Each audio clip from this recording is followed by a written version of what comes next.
AI technology দিয়ে তারা ঘরে বসে কিবোর্ডের ক্লিকের মধ্য দিয়ে আমাকে এখানে শ্যুট করতে পারে এখন রাইট নাও আমরা কিছু করতে পারবো না, এবং আমাদের কোনো প্রতিরক্ষা ব্যবস্থা নাই।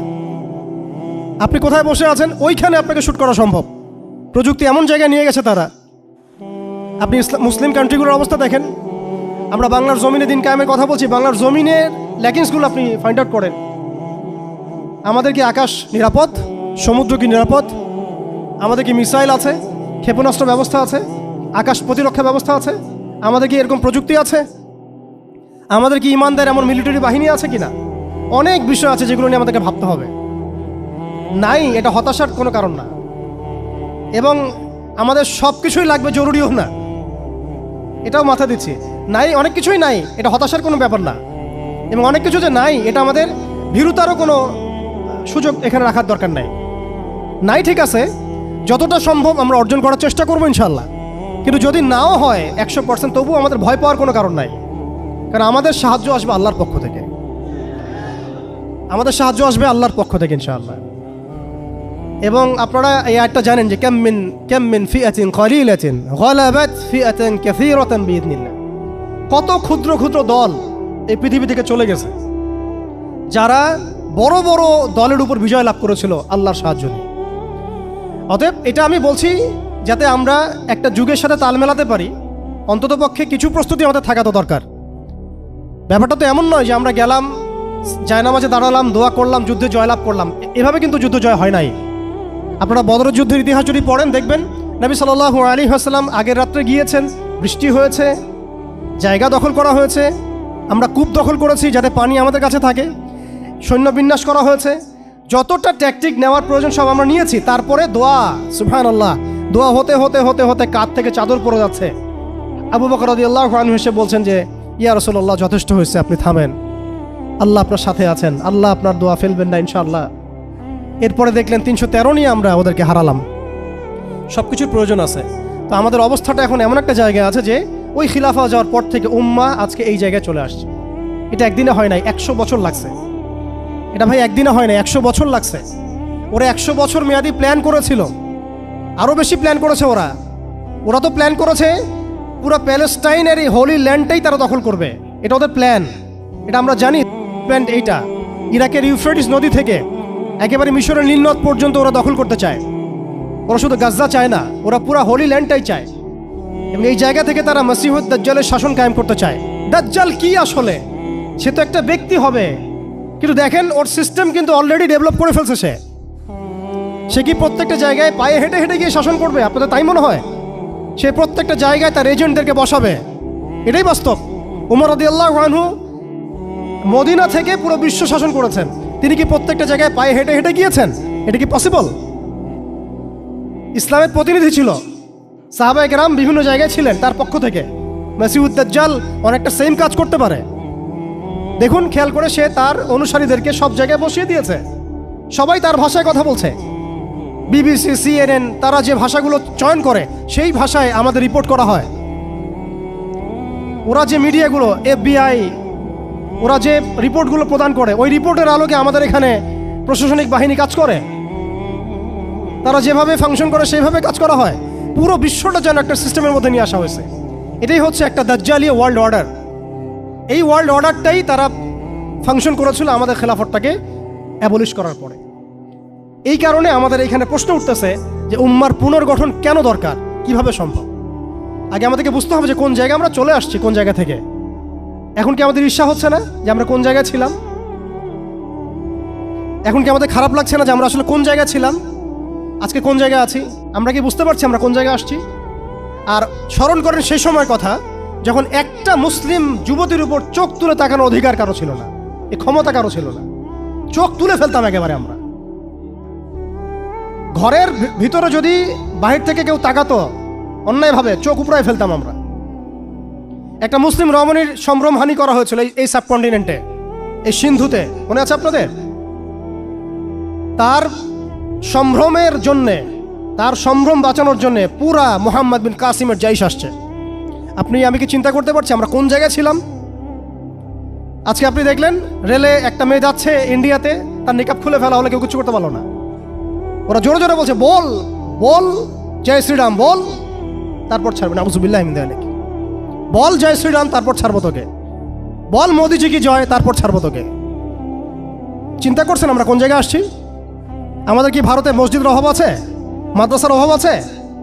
ভারতে কি মুসলমানদের সংখ্যার অভাব? তাহলে কেন এই জায়গায় আসলো? একটাই কারণ, রাজনৈতিক শক্তি না থাকলে উম্মার অবস্থাই হয়। একটা অঞ্চলে ইসলামী ইমারা শরিয়া কায়েম করার জন্য 100% মানুষের 100% পরিপূর্ণ মুসলিম হওয়া শর্ত না।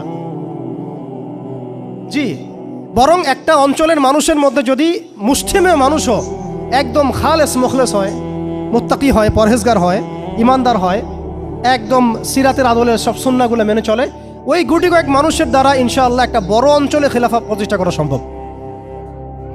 আমি একটা এক্সাম্পল দিচ্ছি, আমি আমার আউট অফ হেডস কথা বলছি না। মদিনা রাষ্ট্র যখন কায়েম হয়েছে, আমাদের কি মনে হয় মদিনার 100% মানুষই মুসলিম হয়েছিল? কখনোই না।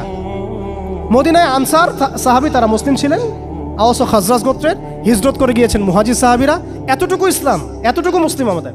বাকি বহু অংশে মুনাফেক, আব্দুল্লাহ বিন উবাইর অনুসারী, আর বড় বড় 3টা গোত্র আছে ইহুদিদের, বনু কোরাইজার, বনু কাইনুকার, বনু নাজিরের, খায়বার ইহুদিরা আছে, পত্তলিকরা আছে, কিছু নাসারাও আছে আশেপাশে। তারপরেও সেখানে ইসলামী রাষ্ট্র কায়েম হয়েছে। এই শর্তটা যারা জুড়ে দিচ্ছেন, এটা ঠিক হচ্ছে না যে একদম 100% মানুষের ইসলাম না হওয়া পর্যন্ত আমাদের এখানে ইসলামী শরিয়া কায়েম করা যাবে না। এই কনসেপ্ট ঠিক না। বরং আপনি দেখেন, একটু খেয়াল করে দেখেন, একটা এক্সাম্পল দেই, জুলাই অভ্যুত্থান, ঠিক আছে? এই সময় মাঠে ময়দানে ছিল সব মিলায় ধরেন 20% মানুষ এই বাংলাদেশের, বাকি 80% মানুষ ঘরেই ছিল, আজও ঘরে আছে, শরিয়া কায়েম হলেও ঘরেই থাকবে। আপনি খেয়াল করে দেখেন, তাদের কিছু যায় আসে নাই, তারা যেভাবে ছিল সেভাবে আছে। আগে ছিল একটা শাসন, তাদের কাছে মনে হচ্ছে এখন আরেকটা শাসন আসবে। তাদের চিন্তায় তো এতটুকু, চিন্তার লিমিটেশন এতটুকুই। একজন গেছে আরেকজন আসবে, এক তাগুত গেছে আর এক তাগুত আসবে, মদের বোতল চেঞ্জ হবে, মদ সেম থাকবে। আমি এই পয়েন্টটাতে একটু সময় নিয়ে নিলাম। দেখেন ভারতের অবস্থাটা আমাদেরকে খুব পীড়া দিচ্ছে। ভারতের অবস্থা আমাদেরকে অনেক পীড়া দিচ্ছে না? এটা দেওয়ার পরেও কিন্তু আমি কিছু করতে পারছি না। এটা যদি আল্লাহ না করুক যদি এটা বাংলাদেশে হয়, আল্লাহ না করুক এটা যদি বাংলাদেশে হয়, তখন আপনার ফতোয়া কি হবে, আমাদের ফতোয়া কি হবে? এটা আমাদের এখন স্পষ্ট করা উচিত। এবং যেটার আশঙ্কা আমরা করি, সেটার প্রিপারেশন কেন আমরা নিব না? যেটার আশঙ্কা আমরা করি বা যেটা আমরা বুঝতে পারছি এটা হতেই পারে, অসম্ভব কিছু না, তাহলে তার প্রিপারেশন আমরা কেন রাখবো না? এটা আমার প্রশ্ন আর কি। ভারতের মুসলিমরা কি কখনো ভেবেছিল আজকে থেকে 10 বছর আগে এমনটা হবে? ওয়াকফ বিলের মাধ্যমে আমাদের সব সম্পত্তি তারা গ্রাস করে ফেলবে, কেউ কি ভাবছে? আচ্ছা, আমাকে একটা প্রশ্নের উত্তর দেন। আগামীকাল যদি দারুল উলুম দেওবন্দ তারা দখল করে ফেলে, বলেন, আগামীকাল যদি তারা বলে দারুল উলুম দেওবন্দ আমাদের, এখান থেকে বের হও সবাই, কি করবেন আপনারা? না, আমরা কি করব? ফতোয়া কি আসবে? কোনো স্ট্রং ফতোয়া আসবে কিনা? সেটাকে প্রতিহত করার জন্য আমাদের জীবন দেওয়ার প্রশ্ন আসবে কিনা? এটাই তো কথা। যদি হ্যাঁ হয়, তাহলে আজকে আমরা ভারতের মুসলমানদেরকে মৃত্যুর হাতে ছেড়ে দিচ্ছি কিভাবে? আর যদি না হয়, তাহলে তো কিছু বলার নাই। মানে আমাদের সামনে রাস্তা তো দুইটা, হয় তাদের সামনে, আমাদের বলতে আমি তাদেরকে আমাদের অন্তর্ভুক্ত করে বোঝাচ্ছি, তাদের সামনে রাস্তা দুইটা, হয় এখন তাদের মার খেয়ে মরবে জিল্লতির সাথে, থুতু চাটাচ্ছে তারা রাস্তায়, আমাদের মুসলিম ভাইদেরকে তারা থুতু চাটাচ্ছে রাস্তায়, মেয়েদেরকে নগ্ন করতেছে, বাড়িঘর জ্বালাই দিচ্ছে, মসজিদ ভেঙে দিচ্ছে, মাদ্রাসা দখল করতেছে, গরুর গোশত নিয়ে গেলে পিটায় মেরে ফেলতেছে, বাবার সামনে মেয়েকে ধর্ষণ করতেছে। সবচেয়ে বড় কথা, আমাদের নিরপরাধ ভাইদেরকে তারা একটা ইস্যু ক্রিয়েট করে হত্যা করতেছে। এটা একটা জেনোসাইড, গাজার মতোই একটা অবস্থা তারা সৃষ্টি করছে ভারতে, কাশ্মীরে। এখন কথা হচ্ছে তাদের সামনে অপশন কয়টা? হয় তারা এই জিল্লতিগুলো সহ্য করে এভাবে লাঞ্ছনার মৃত্যু মরবে, অথবা প্রতিহত করে শাহাদাতের মর্যাদায় মারা যাবে, শহীদ হবে। এর বাইরে কোনো রাস্তা আছে কি না? এখন আমরা যদি আমাদের পার্শ্ববর্তী অঞ্চল সম্পর্কে সচেতন থাকি, তাহলে আমাদের অভ্যন্তরীণ বিষয়গুলো সম্পর্কে আমাদের সচেতন থাকা উচিত কি উচিত না? আমাদের উম্মার ফিকির অনেক গভীর, এই জন্য আমি বলেছিলাম শুরুতে অনেক কথা আছে। আসেন একটু শেষ করি, অনেক লম্বা হয়ে যাবে আপনাদের। প্রিয় ভাইরা, অবস্থাটা শুধুমাত্র আধ্যাত্মিক না, মানে ক্রাইসিসটা একটু বুঝেন, ক্রাইসিসটা শুধুমাত্র ইমানের ক্রাইসিস না, ক্রাইসিসটা শুধুমাত্র আমাদের সংখ্যার না, মানে আমাদের মসজিদের মাদ্রাসার না, আমাদের শুধু মিডিয়া নিয়ে সমস্যা না, শুধু প্রযুক্তি নিয়ে সমস্যা না, আমাদের ইন টোটাল ব্যক্তি জীবন থেকে নিয়ে পলিটিক্যাল সিস্টেম পর্যন্ত প্রত্যেকটা ডিপার্টমেন্টেই আমাদের উম্মাগত সমস্যা। তার মধ্যে সবচেয়ে বড় জায়গাটাই হচ্ছে আমরা আমাদের ওই রাজনৈতিক সে ক্ষমতা ওইটা হারাই ফেলছি। আল্লাহ পাক আমাদের সবাইকে উম্মার সেই হারানো জায়গায় ফিরে যাওয়ার তৌফিক দান করে। এখন তো প্রশ্ন একটা আসতেছে যে এটা কি পসিবল কিনা, এটা পসিবল কিনা সেটা আমি না বলে হাদিস থেকে বলি। রাসূলুল্লাহ সাল্লাল্লাহু আলাইহি ওয়াসাল্লাম আখিরুজ্জামানের হাদিসগুলোর মধ্যে অনেকগুলো হাদিস, অনেক এগুলোর মধ্যে ইরশাদ করেছেন। আমি কয়েকটা সামারি বলছি খালি। এই বাইতুল মুকাদ্দাস যেটা আমরা দেখছি, ইনশাআল্লাহ এই বাইতুল মুকাদ্দাস যেটা আমরা দেখছি, এখান থেকে ইনশাআল্লাহ তাআলা ইসলামী খেলাফা কায়েম হবে, এটা ভবিষ্যৎবাণী লেখা হয়ে গেছে। মালহামা হবে, এটা লেখা হয়ে গেছে। এবং মুসলিমদের একটা বড় অংশ শহীদ হবে, এটাও লেখা হয়ে গেছে। মুসলিমদের একটা অংশ এই যুদ্ধে জয়লাভ করবে, এটাও লেখা হয়ে গেছে। ইমামুল মাহদী আসবেন, লেখা হয়ে গেছে। ইমামুল মাহদীর সাথে দাজ্জালের বাহিনীর কনফ্লিক্ট হবে, এটাও লেখা হয়ে গেছে। দাজ্জালকে মুসলিমরা হত্যা করতে পারবে না। এক পর্যায়ে আল্লাহ রাব্বুল আলামিন ঈসা আলাইহিস সালামকে পাঠাবেন। কোথায় পাঠাবেন, মানে চুলের হালত কি থাকবে, কোন ফেরেশতার কোথায় হাত দিয়ে তিনি নামবেন, সব লেখা হয়ে গেছে। আমি সবগুলো হাদিস বলছি না, জাস্ট আপনাদেরকে পয়েন্টগুলো বলছি, এগুলো লেখা হয়ে গেছে। এবং ঈসা আলাইহিস সালাম তাকে কোথায় হত্যা করবেন সেটাও লেখা হয়ে গেছে। ঈসা আলাইহিস সালামের হাতে 40 বছর ইসলামী খেলাফা কায়েম হবে, এটাও লেখা হয়ে গেছে। তাহলে এই বিষয়ে যাদের মধ্যে কনফিউশন আছে যে ইসলাম কি আবার সে আগের জায়গায় যাবে, উম্মাহ কি আবার হারানো ওই জায়গায় ফিরে পাবে, এই কনফিউশনটা আগে দূর করতে হবে।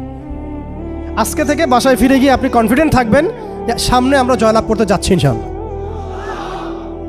আগামীকাল আমাদের জয়ের সূর্যোদয় উঠবে, এটা লেখা হয়ে গেছে। এটা যাদের মধ্যে পড়াশোনা নাই, এলেম নাই, যারা দুনিয়াদার, যারা এইসব তন্ত্রমন্ত্রে ধোকায় পড়ে আছে, তাদেরকে বললে তারা হাসতে পারে, তারা হাসতে পারে। এমনকি পশ্চিমা সভ্যতা, Zionist movement, United Nations, NATO, FBI, এরা সবাই হাসতে পারে যে এগুলো হবে। ওরা এগুলোকে ওই যে আসাতিরুল আউয়ালিন বলতে পারে, যেমনটা কাফেররা বলতো, প্রাচীন নীতি কথা, এগুলো বলতে পারে। কিন্তু এটা মুহাম্মদ সাল্লাল্লাহু আলাইহি ওয়াসাল্লামের পবিত্র জবানের ভবিষ্যৎবাণী, কেউ ঠেকাতে পারবে না ইনশাআল্লাহ। অতএব এখন যেহেতু আমরা আমাদের গন্তব্যটা জানি, এই জায়গায় আমরা যাব ইনশাআল্লাহ, অতীতটাও জানছি কোথায় ছিলাম, মাঝখানে কিভাবে আমরা এই জায়গায় আসলাম সেটাও জানলাম। এখন 2 মিনিটে আমি শুরু বলতে চাচ্ছি যে কোন কাজগুলো আমরা করতে হবে, আমাদেরকে করতে হবে। এটা আজকে একটু মেমোরাইজ করার চেষ্টা করতে হবে। ফার্স্ট অফ অল ভাই, ব্যক্তি থেকেই শুরু হয়, ব্যক্তি থেকেই শুরু হয়। আপনি আমি আজকে থেকে চিন্তা করব, একটু ধৈর্য ধরেন, জাস্ট 5 মিনিট। আপনি আমি আজকে থেকে চিন্তা করব যে আমরা পৃথিবীতে বেঁচে আছি কি জন্য, বলেন আমাদের বেঁচে থাকার কারণটা কি? আপনি আমি পৃথিবীতে বেঁচে আছি কেন? আল্লাহ পাক আমাকে আপনাকে হায়াতে রাখছেন কেন? 2টা কাজ আমাদের। যত কিছু আমাদের আশেপাশে ঘুরতেছে, স্ত্রী, সন্তান, ব্যবসা বাণিজ্য, চাকরি বাকরি, এইটা সেইটা, এগুলো সবই গৌণ। আমাদের মুখ্য কাজ 2টা, আল্লাহর ইবাদত করা, তার জমিনে তার দিন কায়েম করা। বাকি সব কিছু এর আওতাভুক্ত। ইবাদতের মধ্যে এটা কাউন্ট হবে, আমার সন্তানের প্রতিপালন, স্ত্রী ভরণ পোষণ সব ঠিক আছে, কিন্তু আমার মূল কাজ 2টা। এক, আমি ওয়ামা খালাকতুল জিন্না ওয়াল ইনসা ইল্লা লিয়াবুদুন, এর উপর আমল করব। একটা হচ্ছে ইন তানসুরুল্লাহ ইয়ানসুরকুম ওয়া ইউসাব্বিত আকদামাকুম, এটার উপর আমল করব। ওয়া ইন তাতাওয়াল্লাউ ইয়াস্তাবদিল কওমান গায়রাকুম, এটা মাথায় রাখবো। অর্থ হচ্ছে আল্লাহ পাক বলেছেন তোমরা আল্লাহর দিনকে সাহায্য করো, আল্লাহ তোমাদেরকে সাহায্য করবে।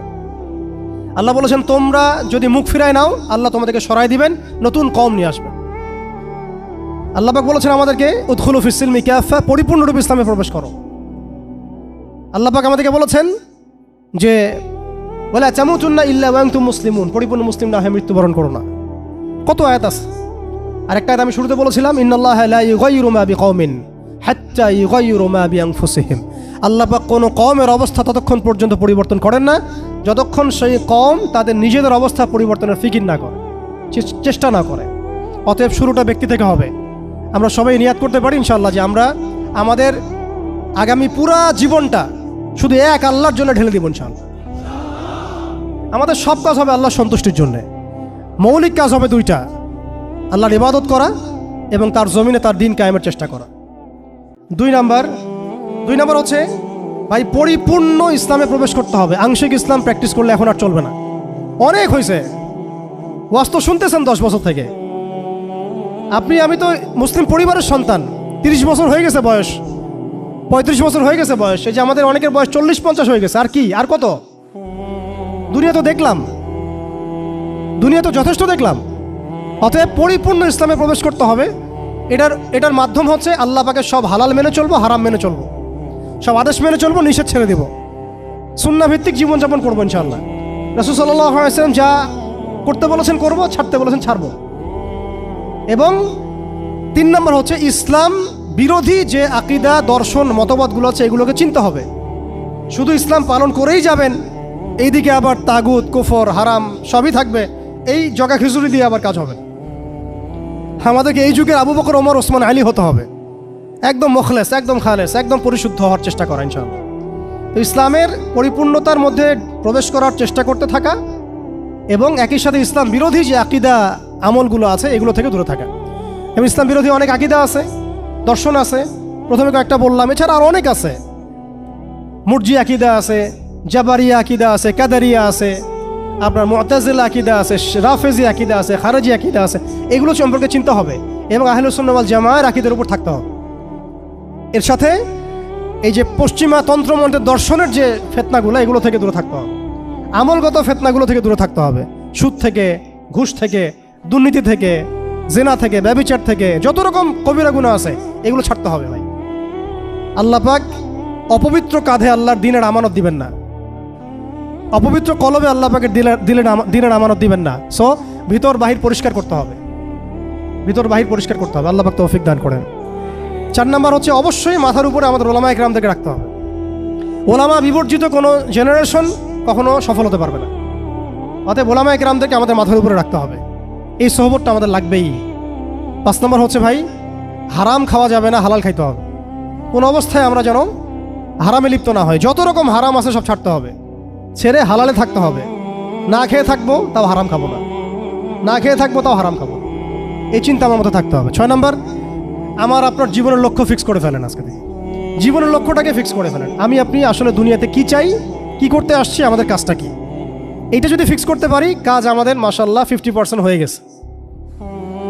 7 নম্বর হচ্ছে আমাদের পারিবারিক কাঠামোগুলোকে ঠিকঠাকভাবে গড়ে তোলার চেষ্টা করা ইসলামিক আদর্শে। যদি একেবারেই পসিবল না হয় সেক্ষেত্রে আমাদের সামনে সাহাবীদের মিসাল আছে। বহু সাহাবী পরিবার থেকে সেই সাপোর্টটা পান নাই যেটা প্রত্যাশা করে মানুষ, অনেক নবীও পান নাই। অনেক ক্ষেত্রে দেখা গেছে আসহাবুল কাহাফের মিসাল আমাদের সামনে আছে। তো আমরা চেষ্টা করতে থাকবো, এরপরও যদি সব কিছু আমাদের অনুকূলে না থাকে এটা আল্লাহর হাতে ছেড়ে দিতে হবে। 8 নম্বর হচ্ছে, এটা খুব জরুরি, আর 2-3টা মিনিট। 8 নম্বরটা সবচেয়ে জরুরি। আজকে সেমিনার হলো, অনেক বয়ান হয়েছে, আলহামদুলিল্লাহ অনেক আলোচনা হয়েছে, অনেক স্কলার এসেছেন। 8 নম্বরটার উপর আমল যদি আমরা না করতে পারি, আমরা শুধু সেমিনারই করতে থাকবো, বাংলার জমিনে শরিয়া কায়েম করতে পারবো না।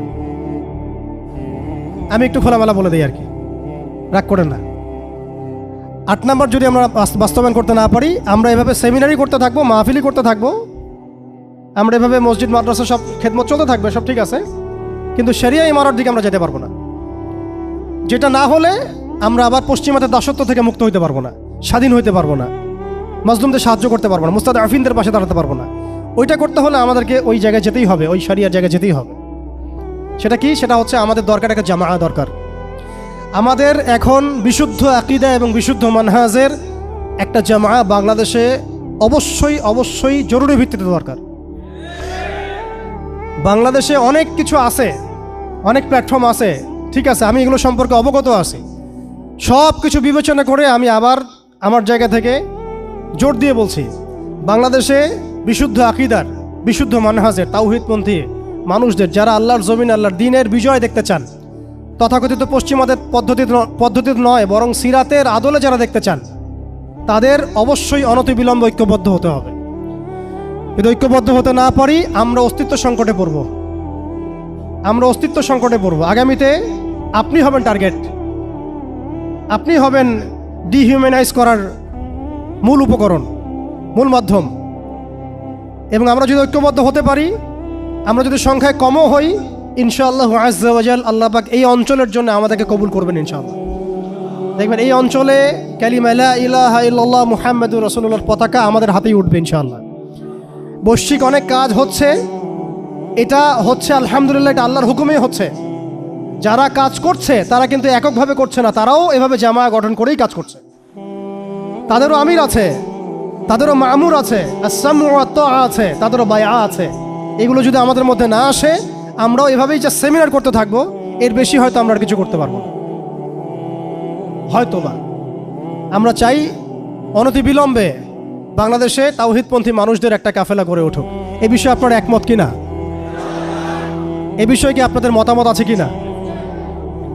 আপনারা আল্লাহর কাছে দোয়া করতে থাকেন যে আল্লাহ যেন এমন একটা জামা গড়ে দেন, এমন একটা ইমারা এনে দেন, এমন একটা মামুর আল্লাহ পাক তৈরি করে দেন, এবং এমন যোগ্য আমির আল্লাহ পাক নিয়ে এসে দেন, যাদের ঐক্যবদ্ধ প্রচেষ্টায় বাংলাদেশে ইনশাআল্লাহ শরিয়া কায়েম হবে ইনশাআল্লাহ তাআলা। আল্লাহ যেন কবুল করেন, আমিন। এটা সবচেয়ে জরুরি কাজ। যদি আমরা এটা করতে না পারি, আমি বললাম আপনারা অস্তিত্ব সংকটে পড়বেন। ছোট ছোট পরিসরে কাজ করে আপনি নিজের অস্তিত্ব ধরে রাখাটাই ডিফিকাল্ট হয়ে যাবে। শরিয়া কায়েম তো বহু দূরের কথা। আপনি খেয়াল করে দেখেন, তাগুত ঐক্যবদ্ধ হয়েছে, তাদের রুট লেভেল পর্যন্ত কাঠামো আছে, চেইন অফ কমান্ড আছে। সেকুলার ঐক্যবদ্ধ হয়েছে, শাহবাগীর ঐক্যবদ্ধ হয়েছে, কাদিয়ানিরা ঐক্যবদ্ধ হয়েছে, হিজবুত তাওহীদ একটা আছে না, বায়েজিদ খান পন্নির, না ভুল বললাম, হ্যাঁ, তারা পর্যন্ত ঐক্যবদ্ধ হয়েছে। আর শিয়ারা ঐক্যবদ্ধ হয়ে যাচ্ছে, খ্রিস্টান মিশনারিরা ঐক্যবদ্ধ হয়ে যাচ্ছে, এনজিওর ঐক্যবদ্ধ হয়ে যাচ্ছে। আপনি দেখেন ফ্যাসিস্ট ঐক্যবদ্ধ ছিল, এখনও আরেক তাগুত যারা ক্ষমতা আসার জন্য উঠে পড়ে লাগছে, তারা ঐক্যবদ্ধ হয়ে যাচ্ছে। সবাই যদি ঐক্যবদ্ধ হয়, তাহলে আমরা কেন হব না? আমরা কিসের অপেক্ষায় বসে আছে?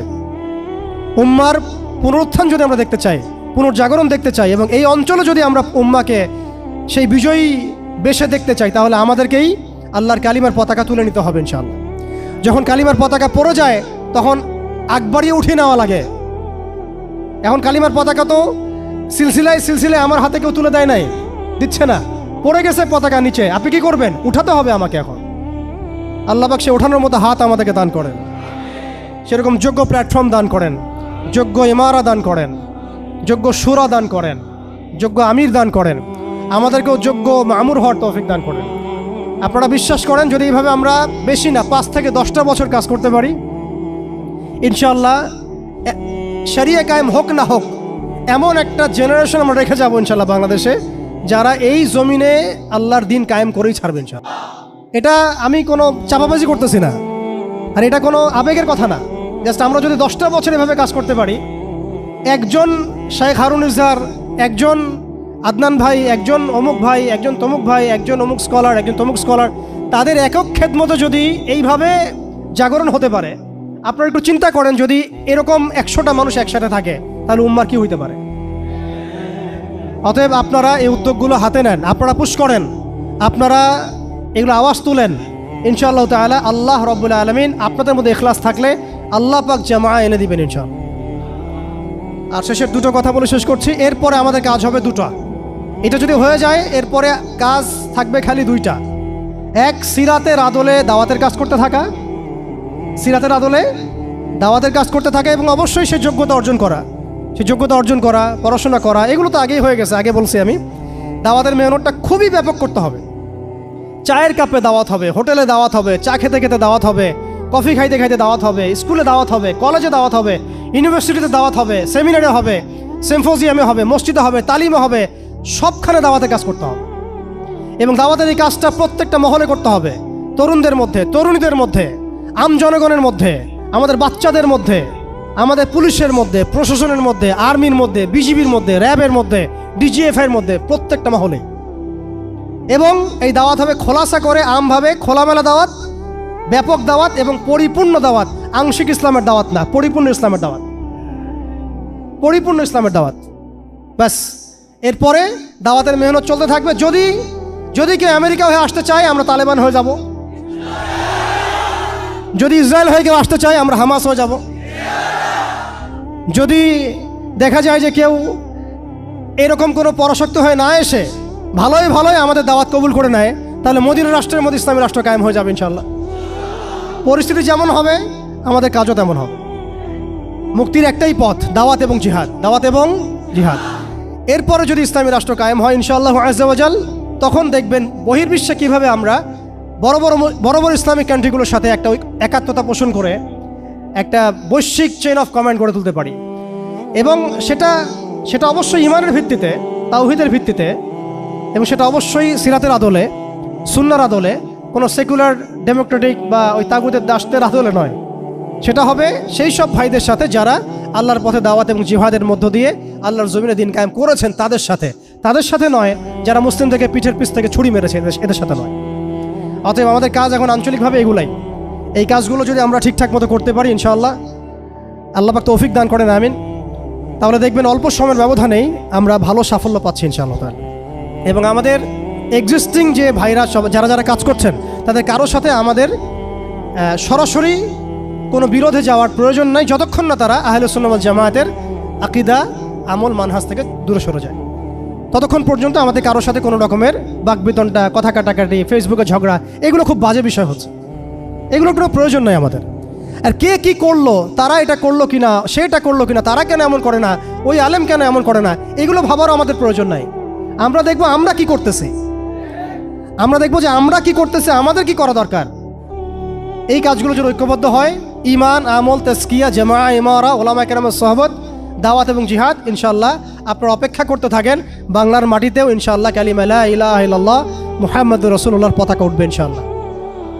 আল্লাহ পাক আমাকে আপনাকে সেই দিন দেখার তৌফিক দান করেন এবং সেই মাকবুল কাফেলা আল্লাহ পাক আমাদেরকে শরীক করেন। আল্লাহ পাক আমাদের সবাইকে কথাগুলো দিলের কান দিয়ে বোঝার, শোনার তৌফিক দান করেন, সেগুলো বাস্তবায়ন করার তৌফিক দান করেন। এবং আলোচনার মধ্যে যে ভুলগুলো হয়ে গেছে আল্লাহ মাফ করে দেন, যে সঠিক বিষয়গুলো হয়েছে এগুলো আল্লাহ পাক কবুল করেন। এবং আপনাদের প্রতি যে উদাত্ত আহ্বান আমরা রাখলাম, এই আহ্বানটুকু নিয়ে সবাই যার যার মতো করে ফিকির করি। ইনশাআল্লাহ অনতিবিলম্বে বাংলাদেশের মধ্যে এমন কিছু পজিটিভ বিষয় হতে পারে যেটা ইনশাআল্লাহ তাআলা আগামীতে বাংলাদেশের দাওয়াতের ক্ষেত্রে, দিনের ক্ষেত্রে রূপরেখা পরিবর্তন করে দিবে ইনশাআল্লাহ তাআলা। সুবহানাকা আল্লাহুম্মা ওয়া বিহামদিক, আশহাদু আল্লা ইলাহা ইল্লা আনতা, আস্তাগফিরুকা ওয়া আতুবু ইলাইক। আসসালামু আলাইকুম ওয়া রাহমাতুল্লাহি ওয়া বারাকাতুহু।